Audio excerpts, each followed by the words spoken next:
ìgbìmọ̀ asòfin Èkó fẹ́ ṣèpàdé pẹ̀lú àwọn olórí agbègbè tí wọ́n wó ilé wọn ní Makoko. Ilé ìgbìmọ̀ asòfin Èkó ti fi ìwé pe àwọn olórí agbègbè tí ìjọba ìpínlẹ̀ yìí ti wó àwọn ilé wọn ní Makoko ní ìpínlẹ̀ Èkó.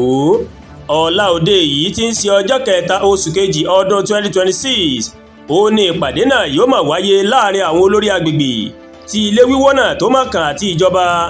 Ìwé ìpè náà tí akọ̀wé ilé ìgbìmọ̀ asòfin Èkó Ọlálékan Ọ̀nàfẹ́kọ̀ tó máa kọ ní ọjọ́ kẹrìndínlọ́gbọ̀n oṣù kínní ọdún 2026 yìí òun ló fìdí ìpàdé náà òun ló fi múlẹ̀ nípa ibi tí ìpàdé náà yóò ti wáyé.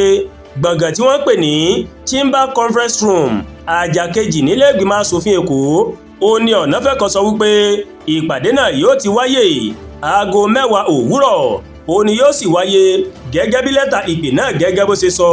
Tẹ́ ò bá gbàgbé ìjọba ìpínlẹ̀ Èkó ó máa wó àwọn ilé ní Makoko tó jẹ́ agbègbè omi pẹ̀lú àlàyé pé púpọ̀ nínú àwọn ilé náà òun ló wà níbi ewu tó lè mú ẹ̀mí ọ̀pọ̀ èèyàn lọ. Wọ́n ní àwọn ilé mìíràn ó wà lábẹ́ wáyà iná tó mà lágbára tó sì lè gba ẹ̀mí ọ̀pọ̀ èèyàn.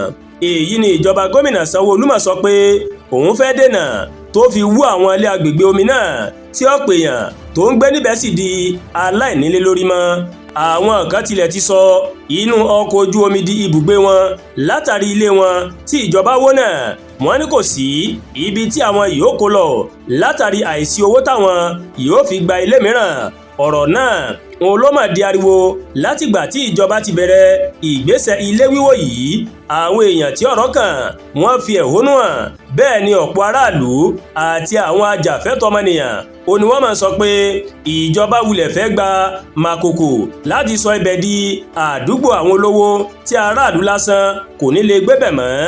Lẹ́yìn awuyewuye tí kò tí ì dúró náà ń làwọn èèyàn agbègbè yìí ó ní wọ́n máa gba ẹnu àwọn olórí wọn sọ̀rọ̀ nípa kíkọ lẹ́tà ìfisùn síjọba èyí tí wọ́n kọ ní ọjọ́ 14 oṣù kínní ọdún 2026. Àbájáde ìwé ìfisùn náà ó sì ní ìpàdé tí ìjọba pè sí ilé ìgbìmọ̀ asòfin Èkó náà. Nínú lẹ́tà tí akọ̀wé ilé ìgbìmọ̀ asòfin náà tó fi pe àwọn olórí agbègbè tí ọ̀rọ̀ kàn ní Makoko òun ló ti ní a rọ̀ yín pé kí ẹ wá sí ìpàdé yìí pẹ̀lú àwọn olórí agbègbè kí ẹ sì kó àwọn ìwé tó bá yẹ dání èyí tí yóò mú àsọyé wá o. Àlàyé àwọn èèyàn Makoko ni pé ìjọba ti wó kọjá ibi tí wọ́n ní àwọn yóò máa wò ó, bẹ́ẹ̀ ni wọn kò tí ì dáwọ́ ilé wíwó dúró yàtọ̀ sí ilé gbígbé. Wọ́n ní ìjọba mà tó wó ilé ẹ̀kọ́, àwọn ilé ìwòsàn kéréje àti àwọn nǹkan amáyédẹrùn tí àwọn dọ́gbọ́n lò lówó pọ́kú. Èèyàn 5 ó ní wọ́n ló dágbére fáyé lásìkò tí ilé wíwó náà ń lọ lọ́wọ́, nínú èyí tí àwọn ọmọdé 3 wà látàrí ẹ̀rọ tajútajú tí wọ́n ló mú ẹ̀mí wọn lọ, tí àwọn àgbà sì kú nítorí ẹ̀jẹ̀ ríru tó ti wà lára wọn tẹ́lẹ̀. Ibi tí a mọ̀ sí Makoko yìí ó mà jẹ́ agbègbè odò tàbí ìrà tó ti lé ní 100 ọdún sẹ́yìn. Àwọn ẹ̀yà Ègùn àti Ìlàjẹ òun ló sì pọ̀ níbẹ̀ jùlọ. Àdúràgbà Olúwatóyìn ló ń kàròyìn sí létí láti kàn ní Ẹ̀yà Yorùbá World TV. Bẹ́ẹ̀ ṣe ń wò wá ẹ máa bá wa like, ẹ máa share, ẹ máa comment.